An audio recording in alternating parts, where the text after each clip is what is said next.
এটার মিষ্টি অনেক ভালো লাগে, কারণ ওদিকে মিষ্টি খায় এরকম মানে স্বাচ্ছন্দ্য বোধ করে না, এবং ফ্যামিলির লোকজন, বাচ্চারা তো মিজানের মিষ্টি খায় তারা খুব মানে খুব স্যাটিসফাই। ওই কারণে এইটার উপরেই তাদের আকর্ষণ বেশি, এই কারণে নিতে চলে আসে। 2-3 বছর ধরে তো আমি নিচ্ছি। তো না, স্বাদের কোনো পরিবর্তন নাই, একই রকম মানে কন্টিনিউ যেরকম আগে স্বাদ ছিল এখনো সেই স্বাদই আছে। বরিশালেও খেয়েছি, অনেকের থেকে মোটামুটি ভালো। প্রচলন আছে এবং আমরাও যখন এখানে আসার সুযোগ হয় না, তখন এখানে একটা সাব সেন্টার আছে মনে হয়, পটুয়াখালী যে একটা সাব সেন্টার আছে, ওনাদের কাছ থেকে আমরা লিচি সংগ্রহ করি। এই মিষ্টি সবসময় ভালো। আমি আমার এই ভাগ্নেরা যে নিতে পারি সময় মিষ্টি নিই। স্ট্রবেরি সুপার ডটেড ও ক্লাসিক ভ্যারিয়েন্টে সেন্সেশন জাগুক শিহরণ। আমি মোটামুটি সারা বাংলাদেশে ট্যুর দেই, ভ্রমণ করি। সেক্ষেত্রে এরকম স্বাদের মিষ্টি এখন পর্যন্ত কোথাও পাওয়া হয়নি। অনেক জায়গাতে মিষ্টি খাওয়া হয়েছে, কিন্তু বিরিয়ানির মিষ্টি একদম অনন্য বলা চলে।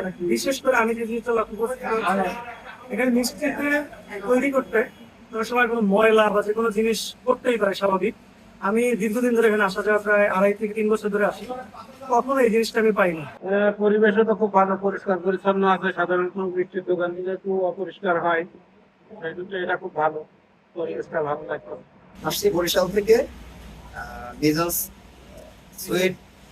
এখানে মিষ্টি এক কথায় অসাধারণ, খেয়ে অনেক ভালো লাগলো। পরিবেশের কথা না বললেই নয়, এক কথায় সাধারণ কথা এবং পরিপাটি একটা পরিবেশ। বিশেষ করে মিষ্টি খুবই মানসম্মত এবং সবার জন্য আমি মনে করি যে মিষ্টির বেলায় এটা একটা বেকার। বিশেষ করে মিষ্টির মান খেয়ে যেন একটা কি বলে মুখে লেগে থাকার মতো একটা মিষ্টি। এজন্য যত দূরই হোক, যত ভাড়াই হোক, জাস্ট আশায় মিষ্টি খাওয়ার জন্য। সততা, তারপর মানের মান ভালো এবং হিন্দি কম, এই তিনটে জিনিস মিলিয়ে একটা ব্যবসার একটা ই হয়।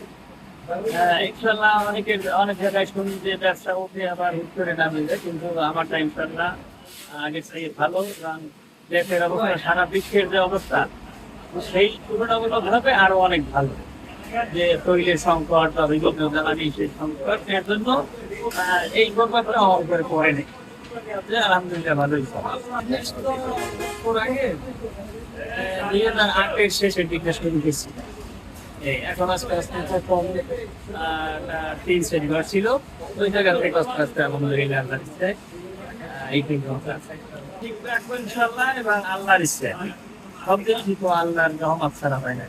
আমার কোথাও শাখা নাই, কিন্তু কিছু জায়গায় মিষ্টি নিয়ে এই জায়গায় যেরকম খুচরা এমনি কেনে, ওই যে ওরাও কিনে নিয়ে বেশি করে, ওরা একটু রেট বাড়াই করে।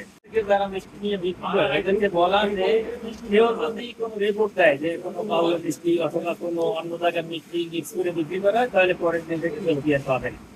আর যে আমি 3 থেকে আমার সেই বিক্রি বেশি বিক্রি করে, এটা এক হিসাবে জুলুম না, কারণ হইলে ভাইয়া আমার একটু বেশি চলে দিতেই আমি 12 টাকা মিষ্টি দিয়ে রাখতে পারি। আর যদি আমার এই জায়গায় কম চলবে, তাহলে দেখা গেছে আমারও 15 টাকা 20 টাকা করিয়ে দিতে কিছু নাকি যে মাছ নামানো যায়, তাতে তাদের জুলুম আর কি।